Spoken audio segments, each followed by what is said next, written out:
También por la introducción. Yo antes de empezar solo quiero decir que de alguna manera lo que voy a decir está un poco vinculado a los temas en relación a la forma que presentó Javier Sota, más bien quizás no la forma, sino a las cosas que no vemos, a las que obedecen un poco o que desafían el sentido común.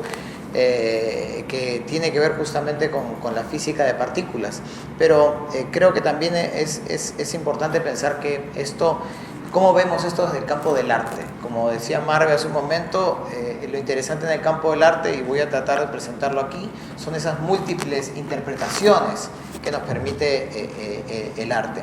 Y quiero referirme primero a una cita de Roger Malina. Roger Malina es el hijo del fundador de la revista más importante en el campo del arte y la ciencia, de Frank Malina, y dirige ahora la revista, se llama Leonardo, y es además un astrofísico muy reconocido, y él menciona que los humanos siempre estamos muy mal diseñados para comprender el universo en el que vivimos. Nuestros sentidos filtran y descartan la mayoría de las modalidades de energías que alcanzan nuestro cuerpo. Desarrollamos ideas e intuiciones basadas en la experiencia sensorial de los fenómenos a nuestra propia escala física y temporal. Sin embargo, la ciencia obtiene casi todo su conocimiento basado en los fenómenos de la mecánica cuántica a través de instrumentos científicos y no a través de nuestros sentidos. Por lo que tanto nuestra concepción del mundo está construido por experiencias sensoriales y principalmente por estímulos visuales, pero también están mediadas por dispositivos técnicos, y esto es muy importante de entender.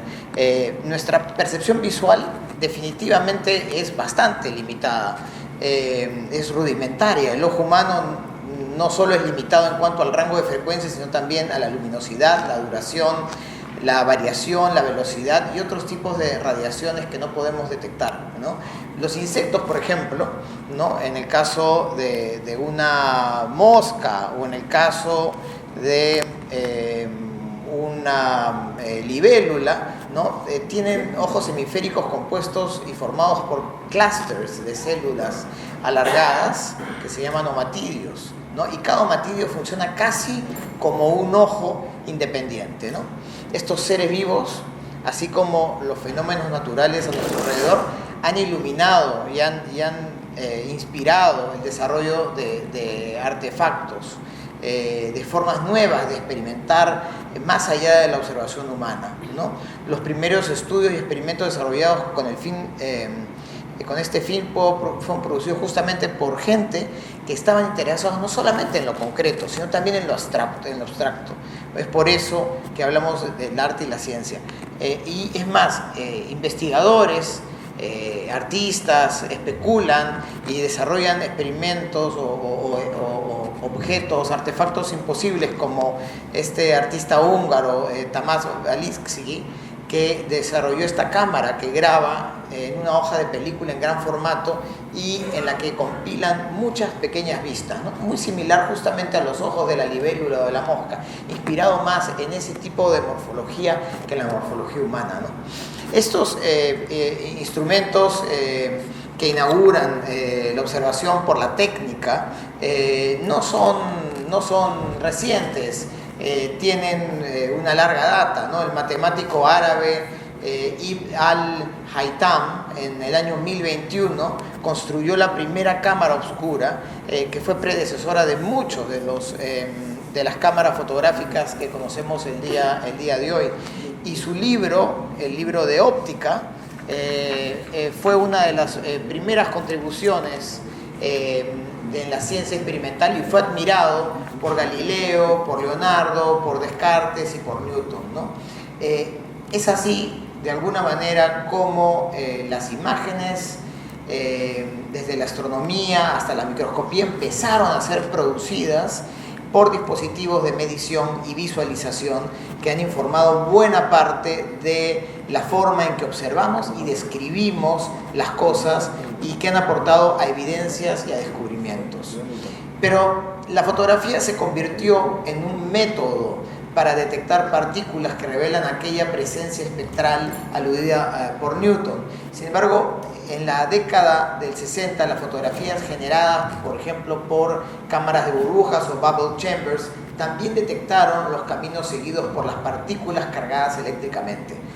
Cientos de personas, y esto es importante porque en su mayoría eran mujeres, estaban dedicadas a observar este tipo de imágenes abstractas e identificar los patrones y de alguna manera buscar evidencia científica. Este tipo de observación, mediada por un dispositivo tecnológico, pone en evidencia cómo a partir de imágenes abstractas podemos inferir las leyes del universo.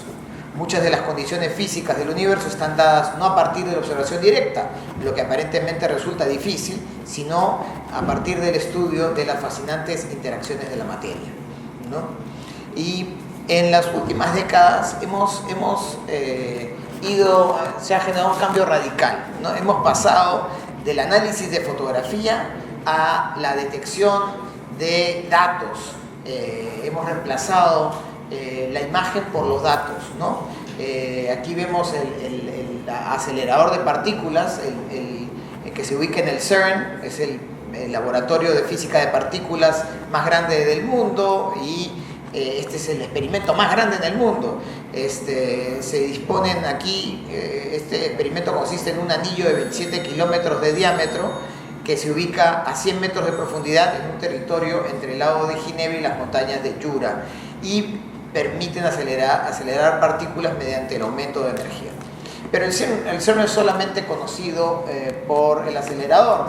Probablemente muchos saben que la web hace 30 años se creó en el CERN.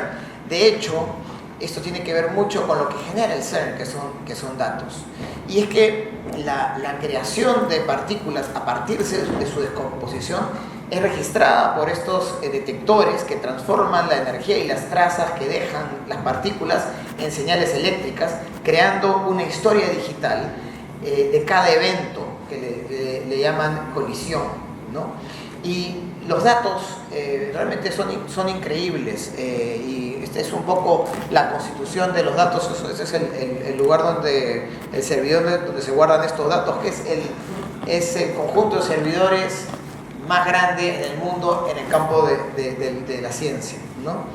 Estamos hablando de 600 millones de eventos por segundo, y como sería imposible almacenarlo todo, hay algoritmos que permiten solo identificar los eventos que potencialmente nos permiten identificar nuevas evidencias. Esto permite reducir el número de eventos a 100.000, o sea, menos del 0.02% de los datos que se producen en el acelerador, y que pasan a ser reconstruidos digitalmente. Es decir, ya no vemos, ya no usamos los datos, sino usamos una reconstrucción digital. Y luego una segunda etapa, a partir de algoritmos mucho más sofisticados, permiten reducir esto a unos 100 o 200 eventos por segundo, ¿no? Esta es la forma, esta forma que se le llama forma de investigación intensiva, es un poco el método por el cual hoy analizamos la realidad, o analizamos la realidad que no podemos ver, la inobservable, ¿no? De alguna manera, los algoritmos computacionales reemplazan así en muchos casos a la experiencia personal y sobre todo la relación con la fisicalidad propia de la materia, ¿no? Por otro lado, existen otros problemas que no voy a mencionar en detalle ahora, pero tienen que ver también con cómo organizamos la información. A lo largo del tiempo, la forma de analizar y categorizar los datos va cambiando, pues las diferencias lingüísticas y culturales impactan sobre la producción de la información. Entonces, las prácticas astronómicas, por ejemplo, se tienen datos desde el siglo XVI, pero sin embargo, muchos de esos datos hoy día están catalogados de formas en que no sirven para ser analizados. Es decir, no se puede establecer, por ejemplo, un nivel de isomorfismo asociado de cómo se extraían los datos de una cultura a otra. Por esta razón, en la NASA, por ejemplo, los astrofísicos consideran que datos antiguos, es decir, datos que ya no sirven, son datos anteriores a 1940. A esto se suma la diversidad de datos que tenemos hoy día. Ya no son solamente números, estamos hablando también de datos heterogéneos, datos desestructurados, datos transemióticos, la imagen, el texto, el sonido, etc., ¿no? Y es en ese condicionamiento en el que nos encontramos hoy día y de que les voy a hablar un poco más. Desde hace unos años, yo vengo trabajando mucho en temas de arte y tecnología hace un poco más de 20 años. Y desde hace unos años empezamos un proyecto que se llama Cuántica. Es un proyecto que he co-comisariado, he co-curado con Mónica Bello, que es la directora del programa de arte en el CERN. Uno diría, ¿qué hace un programa de arte en un centro de físicos? Bueno, justamente es un espacio para encontrar nuevas interpretaciones en relación a los fenómenos de la física, pero sobre todo ver cómo impactan de diferentes formas en nuestra sociedad. El CERN tiene equipos muy complejos, tiene muchísimos científicos trabajando, pero lo que hemos tratado de hacer con la muestra y con los artistas que han venido trabajando en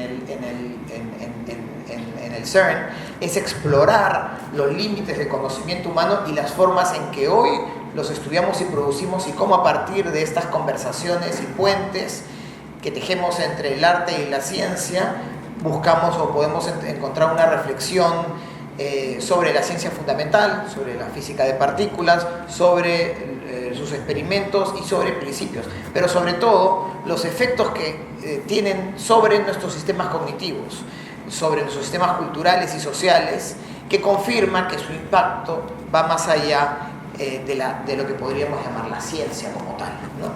Entonces, este es un proyecto que se ha hecho entre un conjunto de organizaciones. Son estos artistas lo que han hecho es han pasado tiempo en el laboratorio y a partir de ello han desarrollado proyectos artísticos que voy a mostrarles en un momento, ¿no? Entonces, preguntas como ¿qué es real o si existe el azar? No son nuevas. Y nos las hemos hecho por miles de años, y a lo largo de la evolución del conocimiento humano siempre hemos estado buscando de respondernos cómo se conforma todo aquello que nos rodea. Y el trabajo realizado en laboratorios como el CERN, Laboratorios de Ciencia Fundamental, busca investigar y comprender mejor los principios de la naturaleza. Por eso, si hablamos de laboratorio, estamos también hablando de personas, y algo esencial que comparten todas las personas, y en particular, en este caso los científicos como los artistas, es su curiosidad, su afán por la especulación. Es decir, todo aquello que condensa el ingenio y la creatividad humana y que consiste en poder ver una realidad potencial y superior. Entonces, esto no significa meramente un ejercicio interpretativo, ¿no? También esto nos permite, por ejemplo, analizar el impacto que ha tenido la investigación científica fundamental en la vida contemporánea y desarrollar diferentes tipos de exploraciones para conectarnos creativamente con algunas de las nociones y fundamentos más complejos. Hace un momento Modesto trataba con algunos ejemplos que conectaban con el humor, dando un poco el tono para que la gente pueda conectar con ciertos conceptos que son abstractos. Es lo mismo, pero utilizando justamente las prácticas artísticas. Se trata de 10 artistas que ahora voy a presentar sus trabajos. Estos fueron proyectos comisionados por un programa. El programa se llama Collide International y es un intercambio donde justamente se utilizan diferentes medios que pueden ser el video, la animación, el dibujo, el diseño visual, sonoro, la instalación, ¿no? Para producir obras que resultan como parte de la experiencia de los artistas que residen en el CERN. Son artistas que pasan entre 3 días a 2 meses en el CERN, ¿no? Y es que también otro aspecto importante es que la física de alguna manera desafía un entendimiento causal del mundo, ¿no? Afirma que existe una realidad determinada y azarosa y que no coincide con la experiencia cotidiana. Algunas de las nociones claves como el azar, el entrelazamiento, la superposición, la no linealidad de la naturaleza, etc., se localizan más allá de los límites de la experiencia humana. Entonces los artistas que hemos involucrado se sitúan justamente en estos límites y buscan profundizar las cuestiones fundamentales de la ciencia sobre la experiencia del desconcierto y de la rareza, ¿no? Voy a pasar a presentar algunos de los trabajos brevemente, ¿no?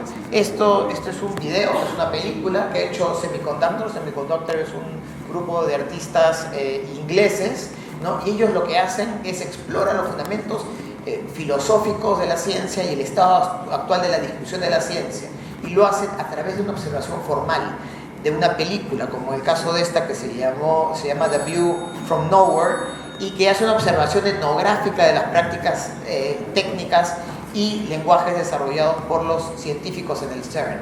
Puntualmente presentan a dos científicos, presentan la conversación con dos científicos, con Luis Álvarez Gaume y con John Ellis, y ellos hablan un poco acerca de los instrumentos y del razonamiento abstracto que utilizan, ¿no?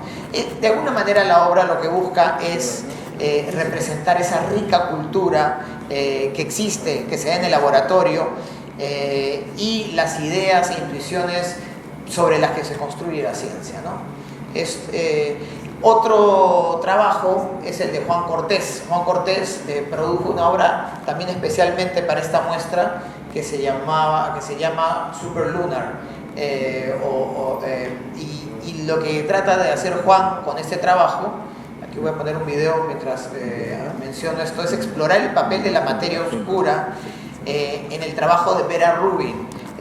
Vera Rubin trabajó en torno a las galaxias espirales para mostrar la primera evidencia de la materia oscura a finales de los años 70, y que sirve también como punto de partida del trabajo de Juan Cortés. La materia oscura, como muchos saben, es una sustancia invisible que representa, junto con la energía oscura, el 84%, y la idea de esta obra es justamente invitarnos a experimentar los descubrimientos de Rubin acerca de la relación entre la materia oscura y el movimiento rotacional de las galaxias, cuya atracción gravitatoria mantiene unidas a las galaxias, o al menos ese es el concepto de Rubin, ¿no? El trabajo está construido íntegramente por el artista con mecanismos que utilizan ruedas metálicas. Casi son la reminiscencia de un reloj mecánico, ¿no? Y que continuamente dan forma a un conjunto de fibras ópticas iluminadas que se observan mediante un lente. Pero al colocar la mandíbula, se amplifica un sonido producido por los engranajes electromecánicos dentro de la obra, mientras que la frecuencia de las luces simula la morfogénesis de la galaxia, ¿no? La pieza propone un acercamiento poético a la materia oscura, una percepción multisensorial de esta entidad extraña y desconocida que los científicos creen que respalda la formación de las galaxias enteras, evitando que se destruyan entre sí, ¿no? Y esta obra de alguna manera nos ayuda a comprender a través de un instrumento mecánico, ¿no?, un principio tan complejo de la mecánica cuántica. El otro artista con el que quiero presentar es un artista coreano, se llama Jung Chul Kim.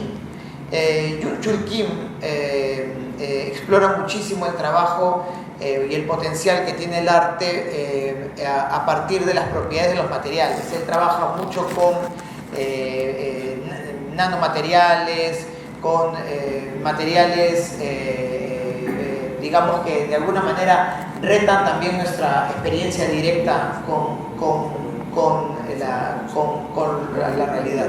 Y Casque, que es el trabajo que él ha hecho y que ha hecho especialmente para esta muestra, es parte de un estudio en relación a los muones. Los muones son estas partículas elementales del grupo de los leptones que se generan a partir de rayos cósmicos que cruzan la atmósfera. De hecho, ahorita estamos recibiendo algunos, deben haber pasado varios muones por aquí. La instalación está diseñada con 3 elementos conectados, una pieza que recibe los muones, que se llama Argos, que es la que ven acá, ¿no? Es un detector de muones. Luego esta segunda pieza, que es un sistema que de alguna manera de pistones que genera, que cambia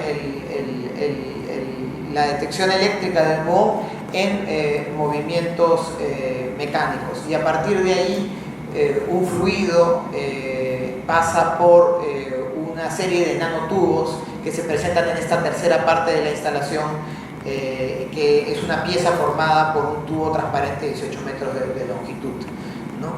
Es casi una obra, casi una escultura, pero también representa un trabajo de investigación. Jun Chul Kim estuvo en el CERN cerca de 2 meses. Voy a terminar para finalizar con no voy a presentar todos los trabajos, pero quiero finalizar el trabajo de Susan Treister. Susan Treister es una artista que aborda justamente un aspecto que a veces linda con la ciencia, pero que es fundamental, que es la especulación. Ella aborda narrativas excéntricas y un corpus de trabajo de investigación que podríamos llamar no convencional, con el fin de revelar estructuras que vinculan el poder, la identidad y el conocimiento, ¿no? Y ella lo que ha hecho es trabajar un concepto, una teoría, porque no existe la práctica, que es la teoría holográfica del universo.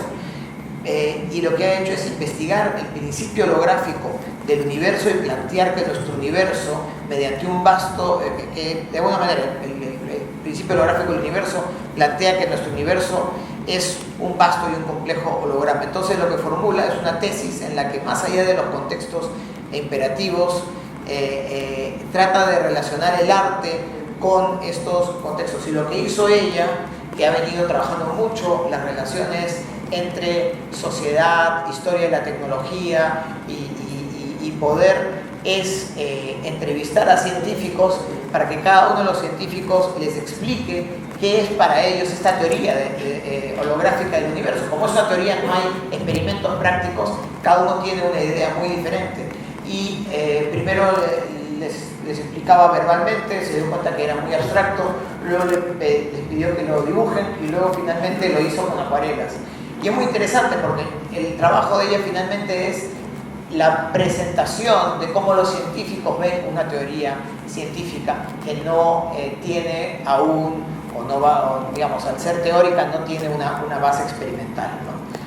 Y son casi obras de arte, como pueden ver, ¿no? Entonces, son diferentes formas de describir la realidad y que también nos ponen de manifiesto, y con esto quiero acabar, que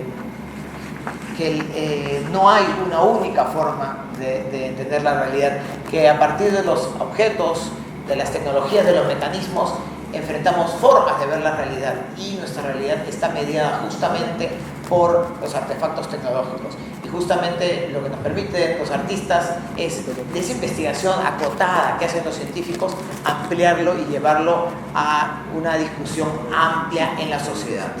Gracias.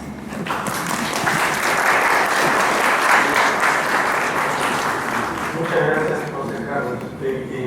Los organizadores me acaban de explicar que después de cada una de las exposiciones había que entregar certificados. Había sido entregado hace un rato, entonces he fallado con el procedimiento, con el protocolo, pero vamos a cumplirlo ahora. Vamos a pedir a Javier que nos lo devuelva.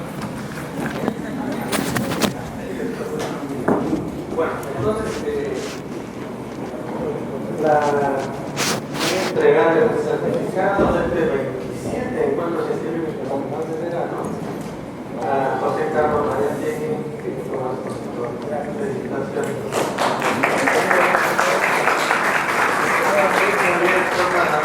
Igualmente, con su excelente, muy sugerente exposición. Muestra su diploma, por favor.